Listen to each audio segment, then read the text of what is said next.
Why structural heat?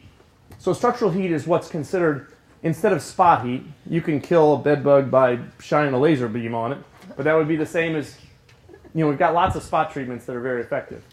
So structural heat is trying to heat the entire structure up to a point that reaches the lethal death point for bed bugs, keep it there, monitor it safely and effectively, and commercially viable, because you have to be able to do it, right? You have to be able to do it on an ongoing basis. The nice part about it is that heat naturally, I didn't listen during thermodynamics, but I did take it, and heat goes to cold, not the other way around. So heat penetrates naturally. It tries to, does that make sense? If there's cold items, it goes, I'm going to go that direction. It finds the bed bugs so you don't have to. It's a one-day process rather than a multi-stage process. This is a really important part of the cost effectiveness of heat. Who remembers how much a bed bug-ridden apartment is worth? I mean, that took a little while for me to sit in. But, I try to do things, I try to think about things the way that I would treat my kids or my friends or my clients. Or the reality is that I wouldn't ask any one of those people to sleep without their knowledge and pay me to sleep there for any period of time when they're getting eaten by bed bugs. So the fact that you can immediately address an active infestation drives the cost down significantly of being able to perform that type of work, because you're no longer worried about this month of treatment time or longer to ineffectively address it. It's less reliant on preparation. I think this one gets a star if you want to write something down, if you'd like take notes every once in a while. This one's like a star. The preparation list in the areas where effective eradication methods are being deployed with chemical alone, the preparation lists are enormous. The preparation lists are ranging, when they're outsourced, because an apartment complex may need to outsource this preparation because if they've got an immobile person, just think of it that way. So you've got somebody who's not capable of doing it themselves. Preparation costs are ranging anywhere from $250 to $2,000 for the apartment. Just the preparation. So you can ask the tenant to do that, which is completely fine. I'm just saying there may be lawyer interactions on that, but the reality is those are real costs. They plan that it takes anywhere from 8 hours to 40 hours to prepare an apartment appropriately for chemical treatment. Bag and launder all clothing. Throw out stuff. So there's costs involved. There's lots of costs that are not to the pest control operator that raise the costs of doing ineffective treatment. So what we found in the areas where they're effectively managing this pest and they're using heat for active infestations alone, it provides the lowest overall cost to get you from an infestation down to zero. I get questions a lot, so I address a couple of them up here. Do bed bugs run away from the heat? Anybody thinking that? So if you put a heat lamp in front of a bed bug, either radiant heat, or if you put them on a hot surface or next to a hot surface, they will tend to say, I don't like that very much. I want to get out of here. And they will go to cooler zones. Initially, they start to think, I think I like this because this guy might be a meal. And then they realize this guy's really hot. And they need to get away from him. One of the reasons that professionals use professional equipment is they will generate an enormous amount of airflow in the space, including in the enough airflow and pressure differential to create airflow in the walls. And they create what's called a convective heat rather than radiant heat or conductive heat. And so what happens is the bed bugs, they do the same dance. They're like, I think this is pretty good. I think I could get a meal out of this. This is kind of warm. They get up to the point where they're at the point of real near their death point, and they go, I don't think I like this. It's really hot. And then they start to think, I don't know which way to go. I can't figure this out. And they're not very fast. And so they just go, they get confused and they die. And so do they run? It's true. I've got video of it.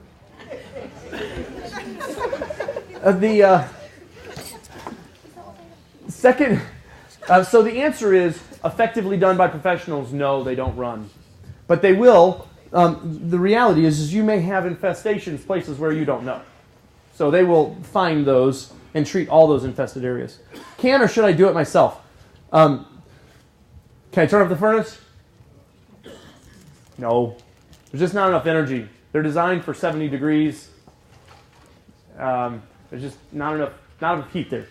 They would actually do fine if they were designed for it. They're just not designed for it. Rent a construction heater. I've told you about this one. This one scares the bejeebus out of me. If anybody goes home after I'm talking and rents a construction heater, please don't call me. Yeah, forget you ever talked to me. The reality is that one right there, there's just too much liability involved.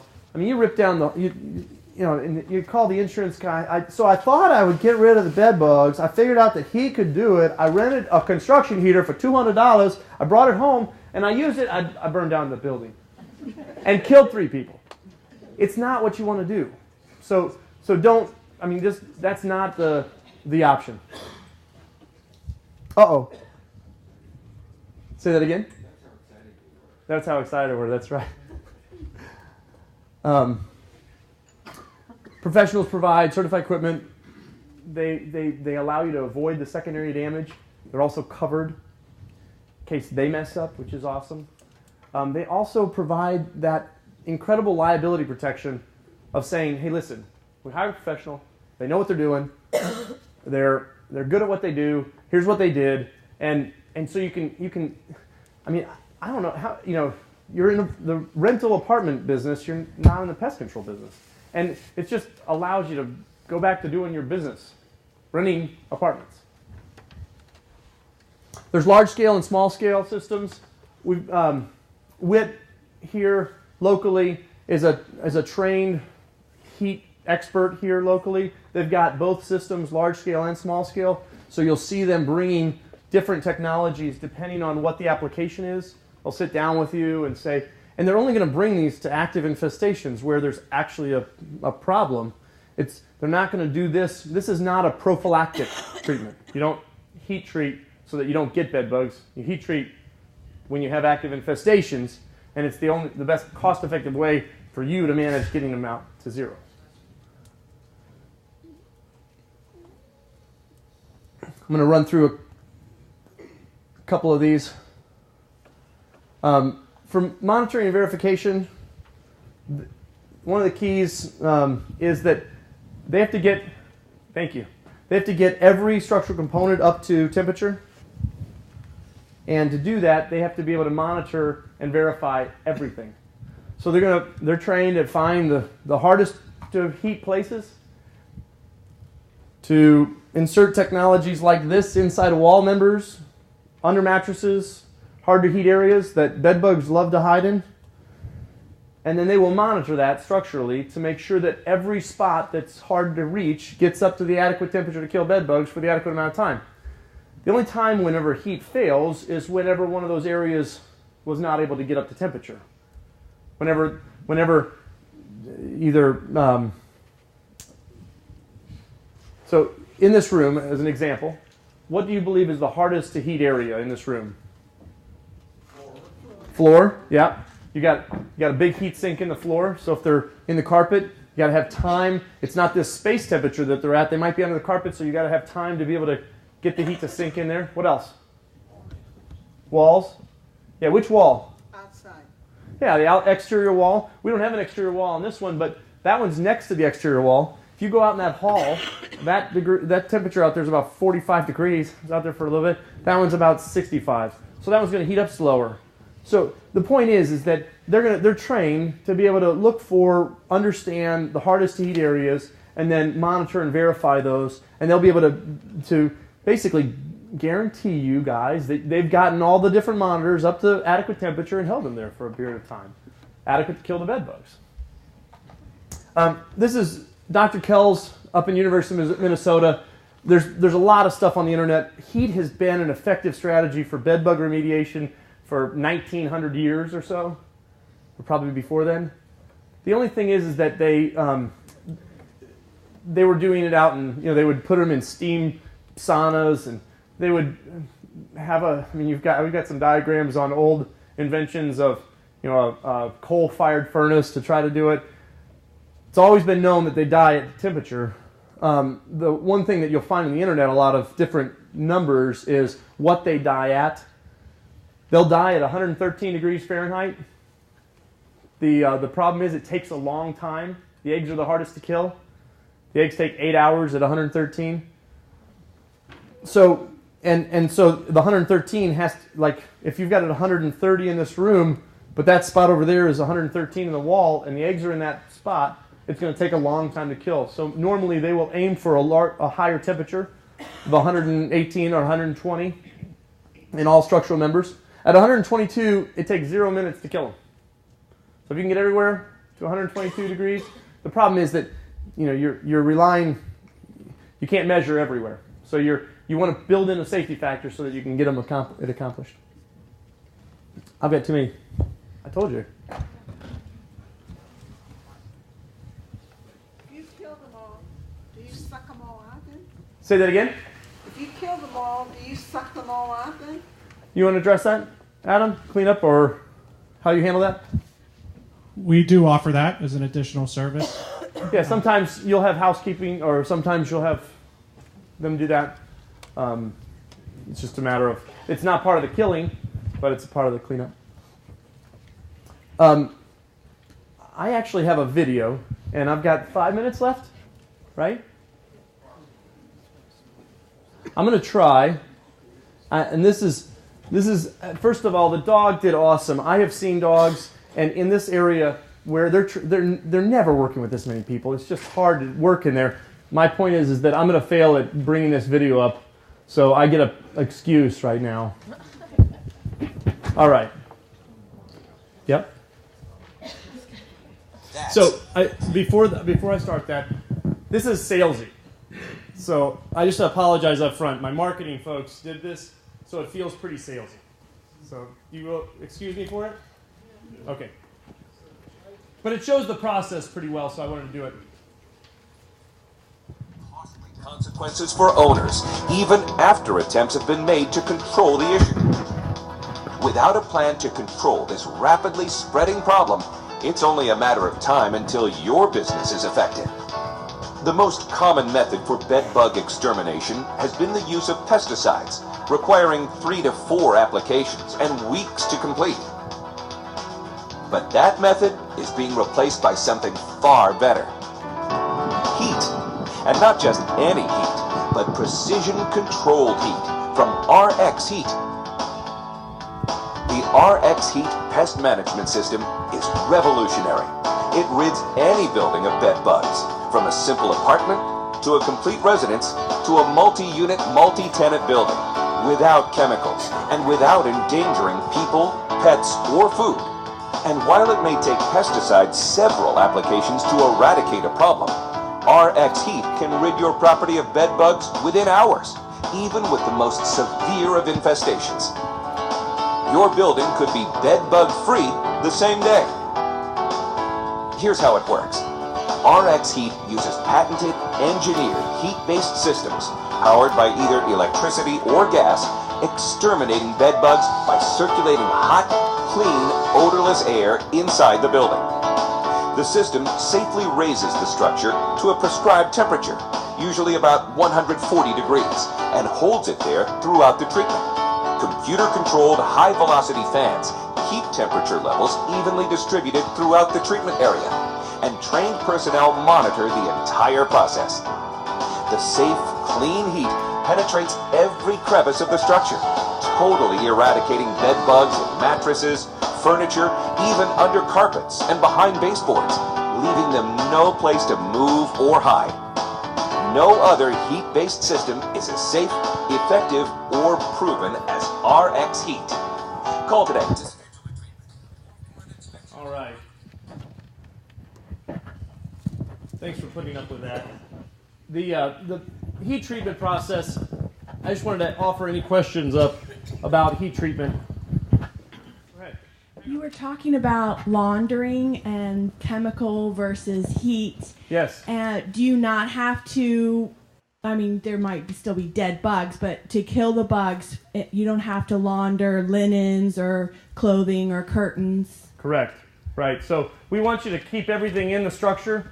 So we get asked a lot, you know, what should we remove? You know, they'll give you a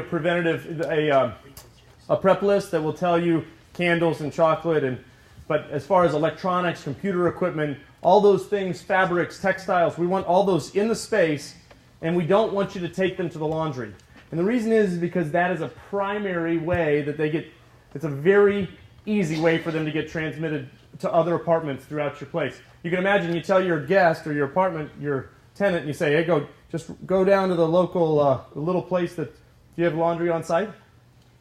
Yeah. So go to the laundry place on site and launder all your bed bug stuff. We wouldn't recommend that until they've been treated. Good question. Any other questions? Lovely. So I was kind of wondering, is there a difference between having the electric or the gas? Is one hotter than the other, or what's the difference? Yeah, so the large-scale gas-fired systems are able to do larger spaces in the same amount of time. As far as what they will do protocol-wise is they will raise the temperature to the same with either technology. It just will take longer potentially with the electric because there's not as much energy available. So if you can imagine, I'm trying to think of a good example. If you go into any warehouse anywhere, you won't find them heated with electric because it's just too big of a space to heat with electric. Small spaces like your little office, little heater thing, the little thing that you sit at your office desk and it blows hot air on you. Little spaces you can use electric. Big spaces you can't. This room right here, I'm going to guess, is 5,000 square foot. Would take 20 of those electric heaters or one of those gas heaters. Both of them would use the same heat temperature profile. It's just that one of them would take longer. Good question. How would you do a 40-unit apartment building? So the first thing I would do is call a professional pest control operator and sit down with them and say, I got a problem. And then I would make sure, do you know 40 are infested already? Let's just assume. Well, okay. So let's assume you've got a large problem and it's fully infested throughout the whole structure. I would bring as much equipment to bear as I could that was in the area, and then take out section off and remediate as much as I could in as fast as I could. But I would basically work through it's a project. Anytime you're doing more than a couple apartments, you're working together with a pest, with WIT, and you're sitting there going, okay, WIT, listen, how do we take this thing down? Because we need to get it all down to zero where we don't have any other bed bugs, and then we need to figure out how to keep it there. Does that make sense? Yep. It may be obvious, but you might want to mention multiple units simultaneously with the larger. Yeah, with the larger one, WIT has the capability to do multiple units in the same day with that larger one, as they would split up the electric ones and do that same thing. But they would bring even more equipment to bear if they needed to bring down that structure. You need to get with them. It's going to be customized depending on what you're dealing with. You might have 5 infested and 3 of them on the other side that are infested. You might do those as separate projects. We're going to take one more question, and then we're going to have the final Q&A. I can't believe you guys stayed awake for that. Thank you. You said the treatment will get rid of them, and then to keep it that way, how do you keep it that way? So, good question. So, that really is, this is a partnership between you and the pest control operator and probably, with the county involved. You're working side by side because it's not there's no simple answer there. It includes education of your entire staff. It includes education of your tenants and clients. It includes disclosure, discussion, that you've never done before. That somebody said, I would never tell anybody about this.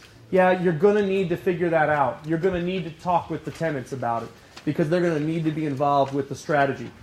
And that strategy is don't education. Don't bring them in. If you bring them in, address them very quickly. Find them and address them very quickly so they don't come back in grand scale. So again, that would be a question. I'm the heat guy. It'd be a question for Whit to say, what would you use on an ongoing basis? Would you recommend preventative strategies? Would you recommend encasements? All those pieces are outside of my scope today. Okay. Well, let's give Mark a round of applause. Thank you.